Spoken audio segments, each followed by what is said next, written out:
Hi students, welcome you all to another video of business management. Today we are going to discuss about the types of plans. BCom, BBA സ്റ്റുഡൻസിനെ സംബന്ധിച്ചിടത്തോളം അതുപോലെ തന്നെ +2 സ്റ്റുഡൻസിനെ സംബന്ധിച്ചിടത്തോളം എല്ലാം പഠിക്കാനുള്ള ഏരിയയാണ് planning. അതിൽ വരുന്നൊരു ഇമ്പോർട്ടൻ്റ് ഏരിയയാണ് ടൈപ്സ് ഓഫ് പ്ലാൻസ്. ഇതിൻ്റെ മുമ്പത്തെ വീഡിയോസിൻ്റെ എല്ലാ ലിങ്കുകളും പ്ലാനിങ്ങിൻ്റെ അടക്കമുള്ള ലിങ്കുകൾ ഞാനിതിൻ്റെ ഡിസ്ക്രിപ്ഷൻ ബോക്സിനകത്ത് നൽകുന്നുണ്ട്. കൂടാതെ ചാനലിൻ്റെ പ്ലേലിസ്റ്റ് ടാപ്പ് ചെയ്യുകയാണെങ്കിലും നിങ്ങൾക്ക് അവയെല്ലാം ലഭിക്കുന്നതാണ്. ഈ വീഡിയോ നിങ്ങൾക്ക് യൂസ്ഫുൾ ആണെന്ന് തോന്നുകയാണെങ്കിൽ ലൈക്ക് ചെയ്യുക, ഷെയർ ചെയ്യുക, അതുപോലെ തന്നെ നിങ്ങളുടെ വിലയേറിയ അഭിപ്രായങ്ങളും കൂടെ രേഖപ്പെടുത്തുക. ചാനൽ ആദ്യമായിട്ട് വിസിറ്റ് ചെയ്യുന്നവരുണ്ടെങ്കിൽ ചാനൽ സബ്സ്ക്രൈബ് ചെയ്യാനും കൂടെ മറക്കരുതെന്ന് ഓർമ്മിപ്പിക്കുന്നു. എന്താണ് ടൈപ്സ് ഓഫ് പ്ലാൻസ്, ഏതൊക്കെയാണ് ഇതിനകത്ത് വരുന്നതെന്ന് നോക്കാം.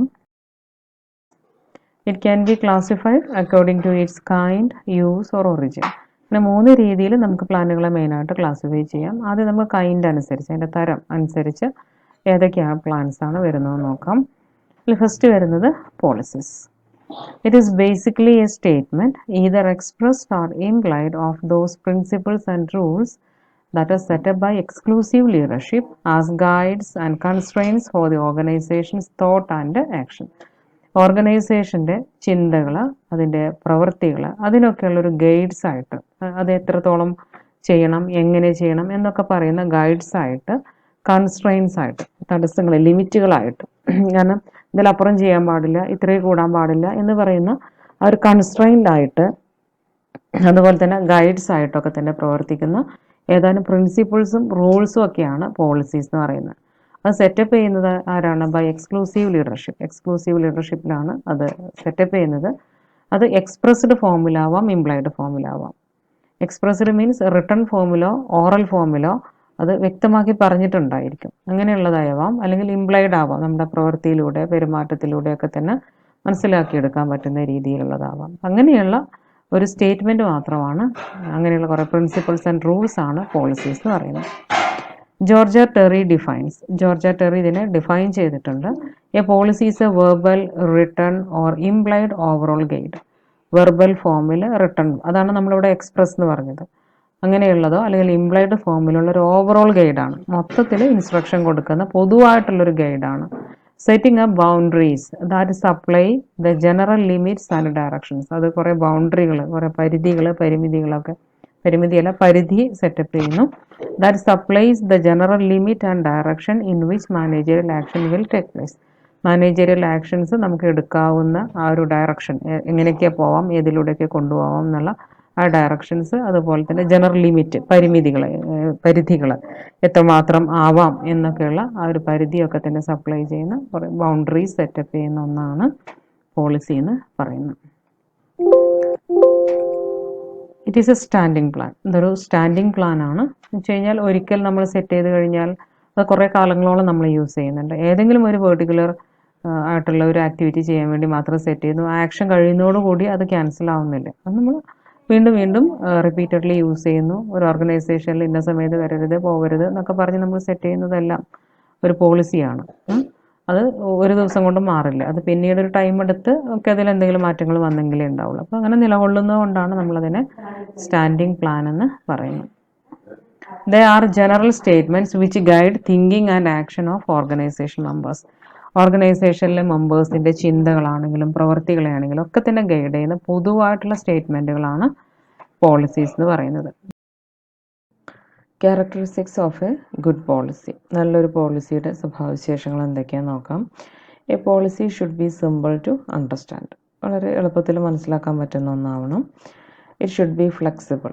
ആവശ്യത്തിനനുസരിച്ച് മാറ്റങ്ങൾ, ചെറിയ ചെറിയ തോതിലുള്ള മാറ്റങ്ങൾ വരുത്താൻ പറ്റുന്നതായിരിക്കണം.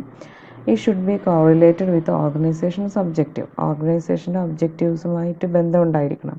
അത് അച്ചീവ് ചെയ്യാൻ സൗകര്യം ഒരുക്കുന്ന രീതിയിലായിരിക്കണം policies. It should be capable of being applied in different circumstances. വിവിധ സാഹചര്യങ്ങളിൽ അപ്ലൈ ചെയ്യാൻ പറ്റുന്ന വിധത്തിലുള്ളതായിരിക്കണം പോളിസീസ് എന്ന് പറയുന്നത്.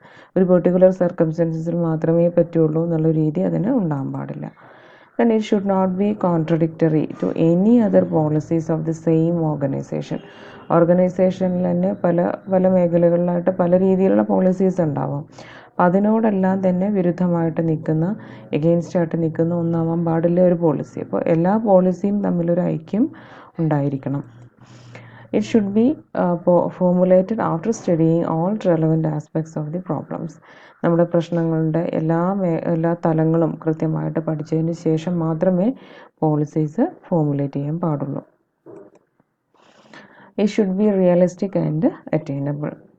റിയലിസ്റ്റിക് ആയിരിക്കണം, നടപ്പിലാക്കാൻ പറ്റുന്നതായിരിക്കണം. പോളിസി കേട്ട് കഴിഞ്ഞാൽ ഭയങ്കര സെറ്റപ്പ് അങ്ങനെ ആയിട്ട് മാത്രം കാര്യമില്ല. അത് നമുക്ക് ആ ഒരു ഓർഗനൈസേഷനിലെ എംപ്ലോയീസിനും മറ്റുമൊക്കെ തന്നെ ഫോളോ ചെയ്യാൻ പറ്റുന്ന രീതിയിൽ, നടപ്പിലാക്കാൻ പറ്റുന്ന രീതിയിലുള്ളത് ആയിരിക്കണം.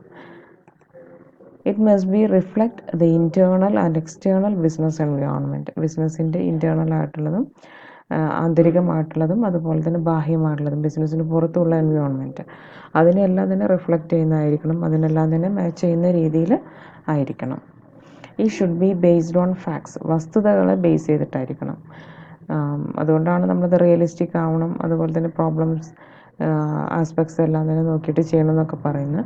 അത് വസ്തുതകളെ ബേസ് ചെയ്തിട്ട് ആയിരിക്കണം. ഈ should B stated in clear terms. വ്യക്തമായിട്ട് ക്ലിയർ ആയിട്ട് അത് പറഞ്ഞിട്ടുണ്ടായിരിക്കണം. അത് കേട്ട് കഴിഞ്ഞാൽ അതിലൊരു കൺഫ്യൂഷൻ, ഇതിങ്ങനെ ഇതിനെയാണോ മീൻ ചെയ്യുന്നത്, അങ്ങനെ ഒരു കൺഫ്യൂഷൻ അതിനകത്ത് വരാൻ പാടില്ല. അത് ക്ലിയർ ടേംസിൽ സ്റ്റേറ്റ് ചെയ്തിരിക്കണം. ദെൻ പ്രൊസീജിയർ, നെക്സ്റ്റ് പ്ലാനാണ്. Procedures are operational guides to action. Operational guides ആണ് പ്രൊസീജിയറുകൾ. ഒരു പ്രവൃത്തി ചെയ്യേണ്ടത് എങ്ങനെയാണ് അതിൻ്റെ ആ ഒരു സ്റ്റെപ്പ് വിശദീകരിക്കുന്ന ഒന്നായിരിക്കും പ്രൊസീജിയർ എന്ന് പറയുന്നത്. So procedure tell us how a work is to be done. എങ്ങനെയാണ് ഒരു ജോബ് ചെയ്യേണ്ടത്, എങ്ങനെയാണ് ഒരു വർക്ക് ചെയ്യേണ്ടതെന്ന് നമുക്ക് പറഞ്ഞു തരുന്ന ഒന്നായിരിക്കും പ്രൊസീജിയർ എന്ന് പറയുന്നത്. These are plans specifying ways to perform various tasks to achieve the objectives. നമ്മുടെ ലക്ഷ്യം നേടുന്ന രീതിയിൽ നമ്മുടെ ടാസ്ക് പെർഫോം ചെയ്യുന്നതിനുള്ള വിവിധ വഴികൾ വ്യക്തമാക്കി തരുന്നതായിരിക്കും ഇത്തരം പ്ലാനുകൾ. ഇപ്പം എന്തെങ്കിലും അത് മാനുഫാക്ചർ ചെയ്യുകയാണെങ്കിൽ അതെങ്ങനെയാണ് മാനുഫാക്ചർ ചെയ്യേണ്ടത്, ആദ്യം എന്ത് ചെയ്യണം, നെക്സ്റ്റ് എന്ത് ചെയ്യണം എന്ന് പറഞ്ഞ് അതിൻ്റെ കൃത്യമായ സ്റ്റെപ്പ്, അതാണ് പ്രൊസീജിയർ എന്നുള്ളതുകൊണ്ട് ഉദ്ദേശിക്കുന്നത്. Procedure are guide to action. ഒരു പ്രവൃത്തി ചെയ്യുന്നതിനുള്ള ഒരു ഗൈഡാണ് പ്രൊസീജിയർ എന്ന് പറയുന്നത്.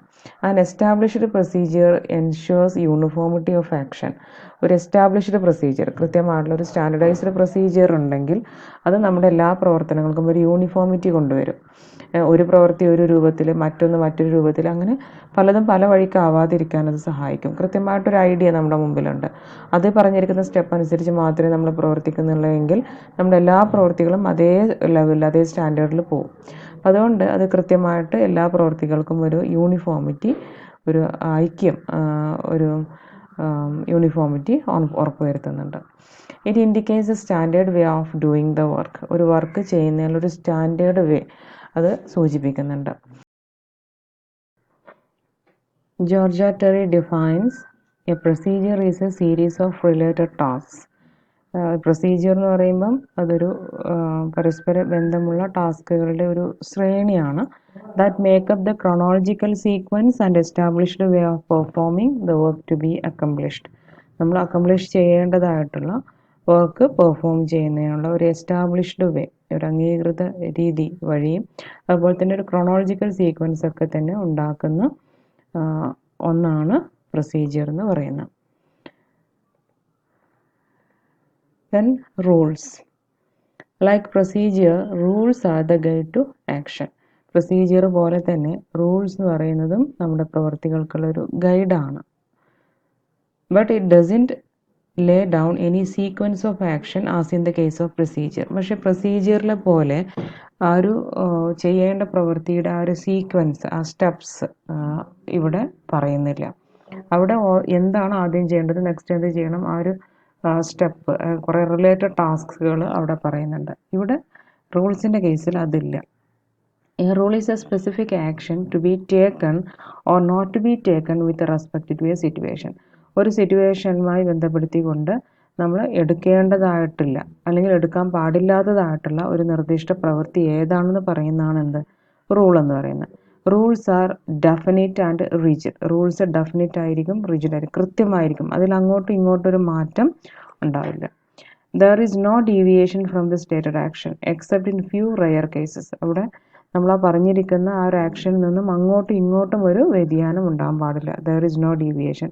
Except in few rare cases, വളരെ അപൂർവമായ സാഹചര്യങ്ങളിലൊഴികെ അതിലൊരു മാറ്റവും ഉണ്ടാവില്ല. They are the standing plans. അവയും സ്റ്റാൻഡിങ് പ്ലാൻസ് ആണ്, മാറ്റമല്ല. ഒരിക്കൽ സെറ്റ് ചെയ്ത് കഴിഞ്ഞാൽ അതങ്ങനെ തന്നെ നിലകൊള്ളുന്ന ഒന്നായിരിക്കും.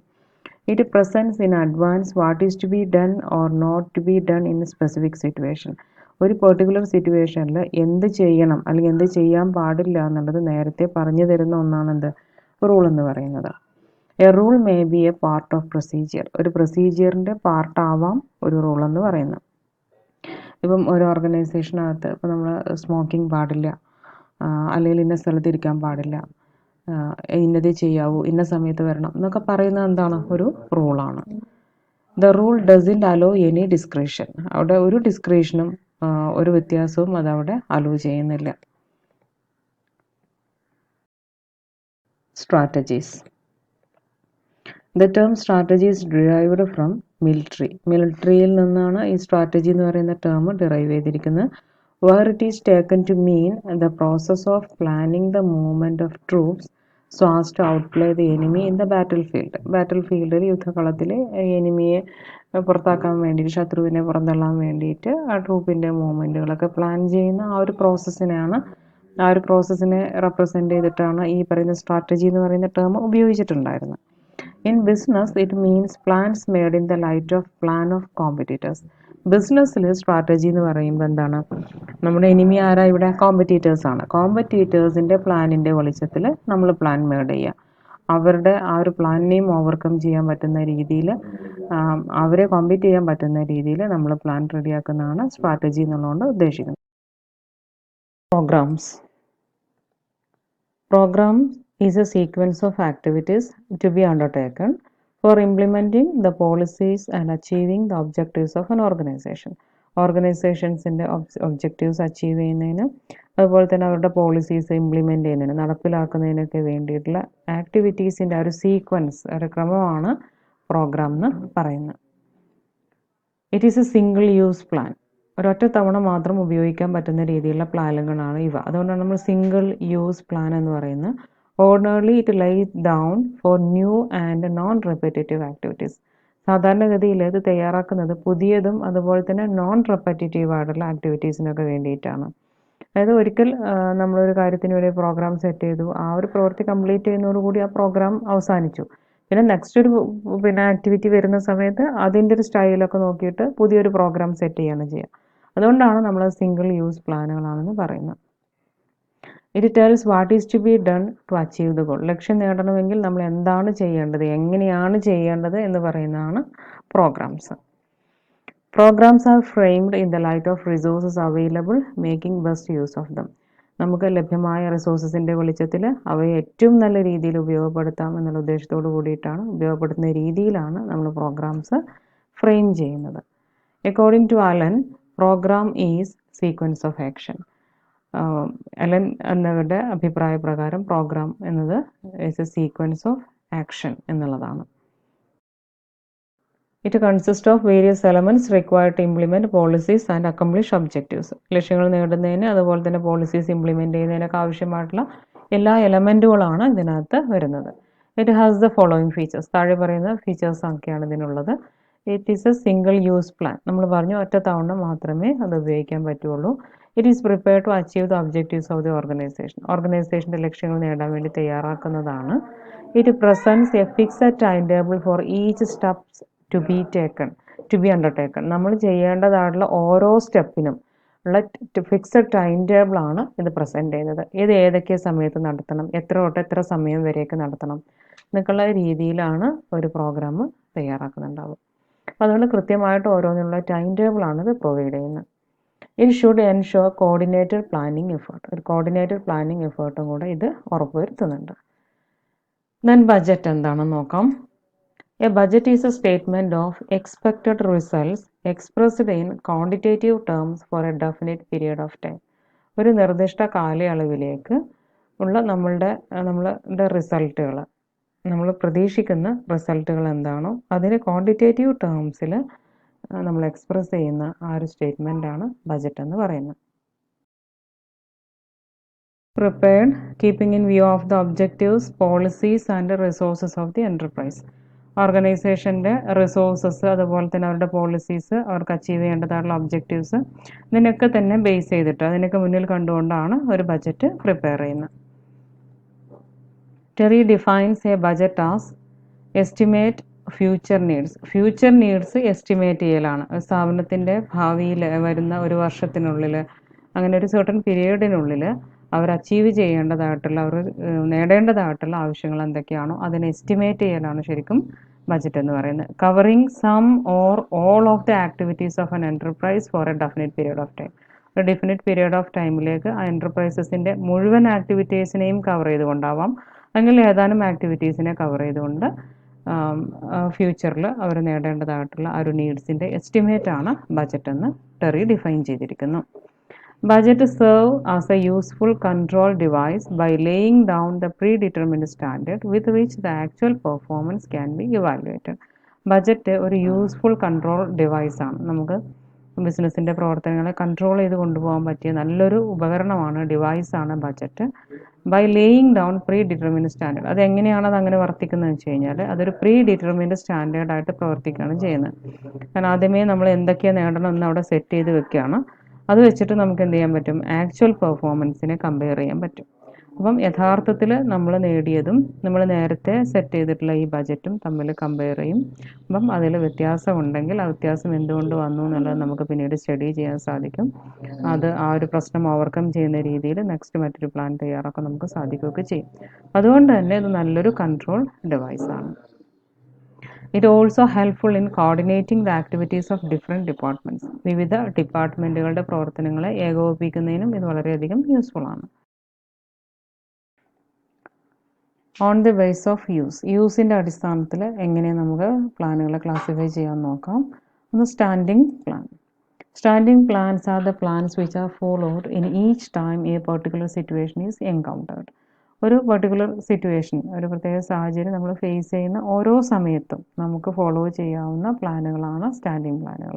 ഒരു സാഹചര്യം വരുന്നു, ആ സമയത്ത് നമ്മൾ ആ പ്ലാൻ യൂസ് ചെയ്യുന്നു, വീണ്ടും അങ്ങനത്തെ ഒരു സിറ്റുവേഷൻ തന്നെ വരുമ്പോൾ വീണ്ടും ആ പ്ലാൻ തന്നെ നമ്മൾ യൂസ് ചെയ്യുന്നു. അങ്ങനെയുള്ളതാണ് ആവർത്തിച്ച് ഉപയോഗിക്കുന്ന പ്ലാനുകളാണ് standing plan. These plans are meant for repeated use. വീണ്ടും വീണ്ടുമുള്ള ഉപയോഗത്തിന് ഉദ്ദേശിച്ചുകൊണ്ടുള്ളതാണ് സ്റ്റാൻഡിംഗ് പ്ലാനുകൾ.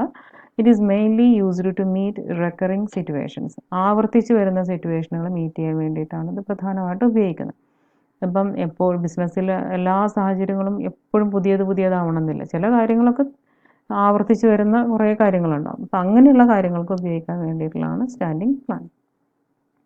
ദേ are ready guides to action and are of use for a long period of time. അത് ഒരു പ്രവർത്തിക്കുള്ള ഒരു റെഡി ഗൈഡ്സ് ആണ്, അല്ലേ? ഒരു ആക്ഷൻ നമ്മൾ ചെയ്യേണ്ട സമയത്ത് നമുക്ക് കൃത്യമായിട്ട് നമ്മുടെ മുമ്പിൽ ഫോളോ ചെയ്യേണ്ടതായിട്ട് റെഡിയായി നിൽക്കുന്ന കുറേ ഗൈഡ് ലൈൻസ് ആണ്, ഒരു പ്ലാനാണ് സ്റ്റാൻഡിംഗ് പ്ലാൻ എന്ന് പറയുന്നത്.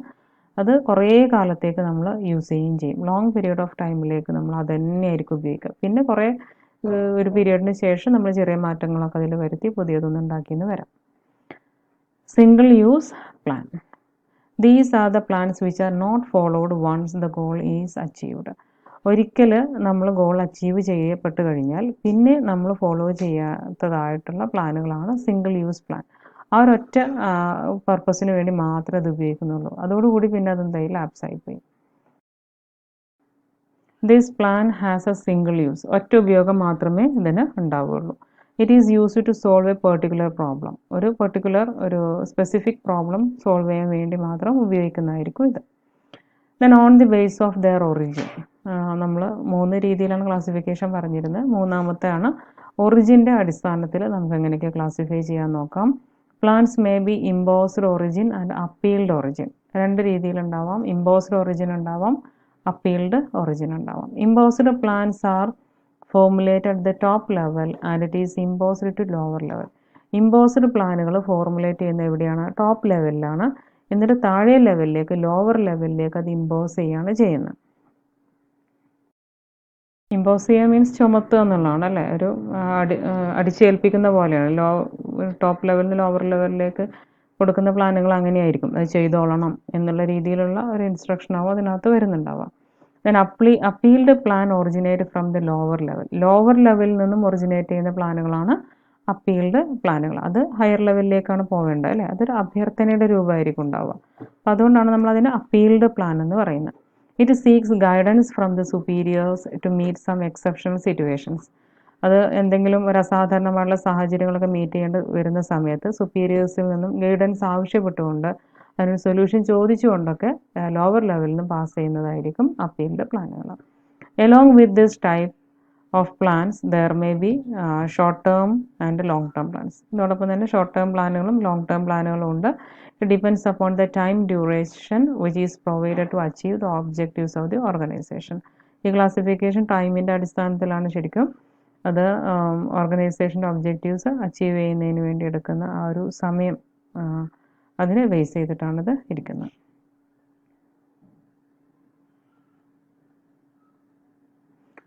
Then planning premises. Establishment of planning premises is one of the important steps in planning. പ്ലാനിങ്ങിൽ ഏറ്റവും പ്രധാനപ്പെട്ട ഒരു സ്റ്റെപ്പാണ് പ്രിമൈസസിൻ്റെ പ്രിമൈസസ് സെറ്റ് ചെയ്യുക എന്നുള്ളത് നമ്മൾ നേരത്തെ മനസ്സിലാക്കിയിട്ടുള്ളതാണ്.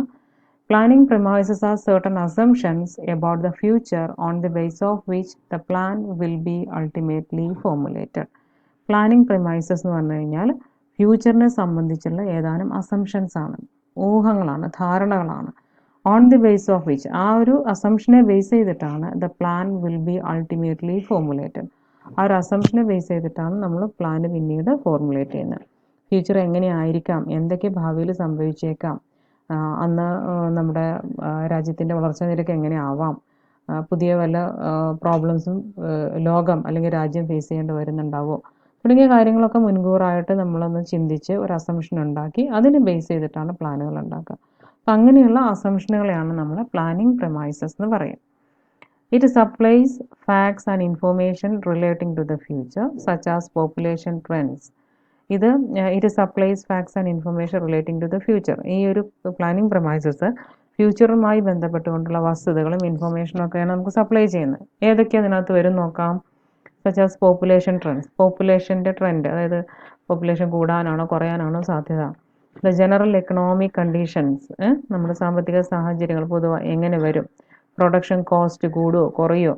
And prices, probable competitive behaviour, കോമ്പറ്റീറ്റേഴ്സിൻ്റെ പെരുമാറ്റങ്ങൾ, അവരുടെ ചലനങ്ങൾ എങ്ങനെ ആയേക്കാം.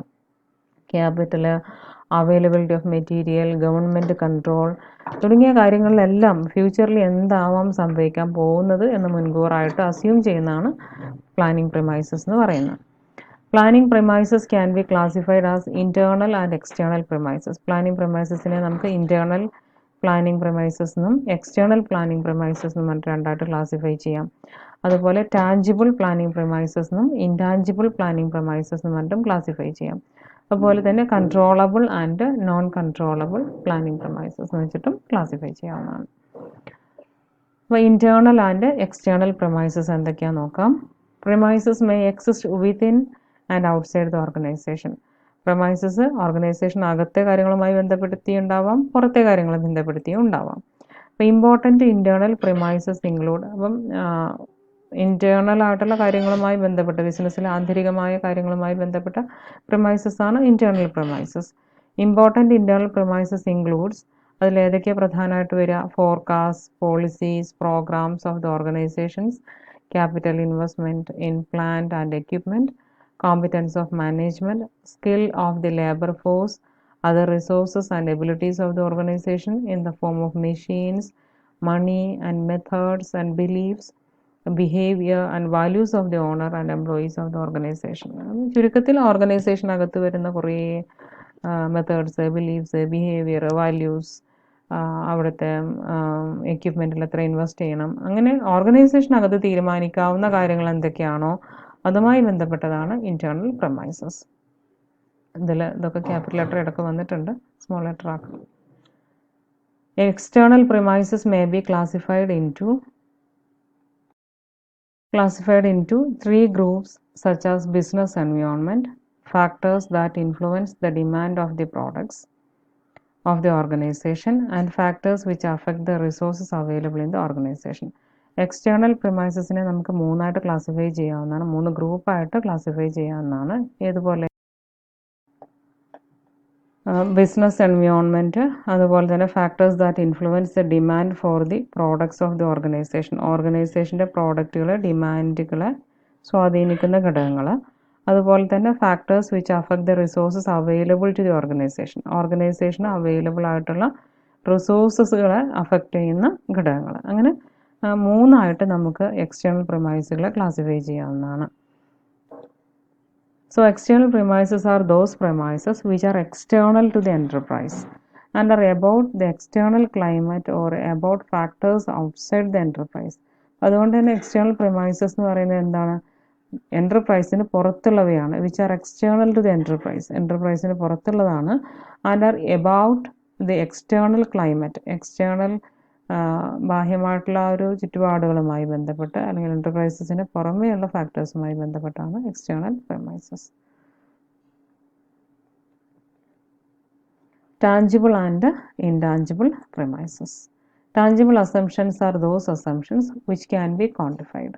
നമുക്ക് ക്വാണ്ടിഫൈ ചെയ്യാവുന്ന, മെഷർ ചെയ്യാവുന്ന ഒക്കെ രീതിയിലുള്ള അസംഷൻസ് ആണ് ടാഞ്ചിബിൾ അസംഷൻസ് എന്ന് പറയുന്നത്. Example, assumptions about the production, cost etcetera. ഇപ്പം പ്രൊഡക്ഷനുമായി കോസ്റ്റുമായി ബന്ധപ്പെട്ട അസംഷൻസ് ഒക്കെ നമുക്ക് ഇത്ര എന്ന് പറയാൻ പറ്റും അല്ലേ? 1000 അല്ലെങ്കിൽ 1 lakh ഐറ്റംസ് പ്രൊഡ്യൂസ് ചെയ്യാം, അല്ലെങ്കിൽ കോസ്റ്റ് ഒരു 2 crore ആണ്, അല്ലെങ്കിൽ 25 crore ആണ് എന്നൊക്കെ നമുക്ക് കൃത്യമായിട്ട് ക്വാണ്ടിഫൈഡ് ടേംസിൽ പറയാൻ പറ്റും. അവയാണ് tangible assumptions. Intangible premises are the assumptions which cannot be expressed in quantitative terms. Quantitative ടേംസിൽ നമുക്ക് എക്സ്പ്രസ് ചെയ്യാൻ പറ്റാത്ത അസംഷനുകളാണ് intangible premises. Reputation of a firm in the industry, ഇൻഡസ്ട്രിയിൽ ഒരു ഫേമിനുള്ള റെപ്യൂട്ടേഷൻ എത്ര ഉണ്ടാവാം എന്നുള്ളത് നമുക്ക് ക്വാണ്ടിഫൈഡ് ടേംസിൽ പറയാൻ പറ്റില്ല. അപ്പം അങ്ങനെയുള്ളതാണ് ഇൻടാഞ്ചിബിൾ അസംഷൻസിൽ വരുന്നത്. Then controllable and non controllable premises. Controllable premises are those premises that refers to factors, activities, policies and programs that are within the control and realm of the management. മാനേജ്മെൻറ്റിൻ്റെ ആ ഒരു അധികാര പരിധിയിൽ, മാനേജ്മെൻറ്റിൻ്റെ കൺട്രോളിനകത്ത് വരുന്ന factors, activities, policies, programmes, ഇതുമായി ബന്ധപ്പെട്ട പ്രൈമൈസുകളെയാണ് നമ്മൾ controllable പ്രൈമൈസസ് എന്ന് പറയും. കാരണം അത് മാനേജ്മെൻറ്റിന് കൺട്രോൾ ചെയ്യാൻ പറ്റുന്നതാണ് അല്ലേ? അവരുടെ അകത്ത് വരുന്ന അവർക്ക് അത് വേണോ വേണ്ടയോ എന്നൊക്കെ തീരുമാനിക്കാം. ദെൻ എക്സാമ്പിൾ, മാർക്കറ്റിംഗ് പോളിസി എങ്ങനെ വേണം എന്നുള്ളത് മാനേജ്മെൻറ്റിന് തീരുമാനിക്കാവുന്നേ ഉള്ളൂ. Uncontrollable premises are premises beyond the control of the enterprise. എൻ്റർപ്രൈസിൻ്റെ കൺട്രോളിന് അപ്പുറം വരുന്ന പ്രിമൈസുകളാണ് അൺകൺട്രോളബിൾ പ്രിമൈസസ്. പോപ്പുലേഷൻ ഗ്രോത്ത്, കോമ്പറ്റീറ്റേഴ്സിൻ്റെ പോളിസീസ്, അങ്ങനെയുള്ള കാര്യങ്ങളൊന്നും നമുക്കൊന്നും ചെയ്യാൻ പറ്റാത്ത കാര്യങ്ങളാണ്. ജനറൽ ഇക്കണോമിക് കണ്ടീഷൻസൊക്കെ, അതൊക്കെയാണ് അൺകൺട്രോളബിൾ പ്രിമൈസസിനകത്ത് വരുന്നത്. അപ്പോൾ ഇത്രയും കാര്യങ്ങളാണ് നമുക്ക് ഈ വീഡിയോക്കകത്ത് പറയാനുള്ളത്. ബാക്കിയുള്ള കാര്യങ്ങൾ നമുക്ക് നെക്സ്റ്റ് വീഡിയോയിൽ പറയാം. Till then,